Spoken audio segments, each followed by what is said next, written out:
भोला कवना दिशा में रउआ बानी लेके कांवरे आवतानी।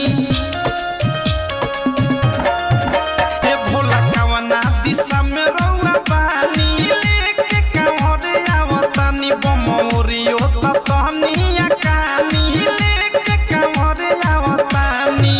कठिन बाटे डगरिया जी तोनी सफेरी ना नजरिया जी। एक घाम तुझे बरसत पानी लेके कांवरे आवतानी। भोला कवना दिशा में रउआ बानी लेके कांवरे आवतानी। इलाका किसी का हो धमाका डीजे चंदन पुखराम कट्टया डीजे का होगा। बोल बम जय शिव जय शिव।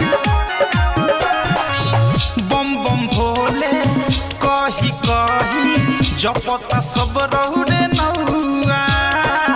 जपता सब रहुरे नौआ। सहन जाला चलन जाला पौआ में हो गईले घौआ। पौआ में हो गईले घौआ।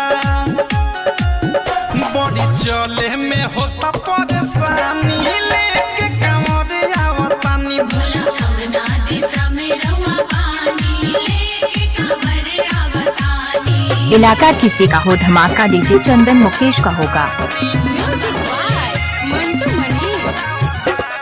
जय शिव भोले।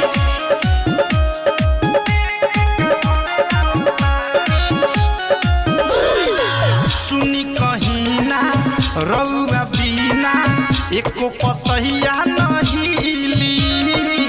एको पतहिया नहिली। इलाका किसी का हो धमाका डीजे चंदन का होगा। पावर घटी रहतिया न कहती दाया जे राउर न मिली। दाया जे राउर न मिली। थारू सनुरा के होता हानि लेके कांवरे आवतानी। भोला कवना दिशा में रउआ बानी लेके कांवरे आवतानी। ए बाबा सब कांवरिया पदाया करी।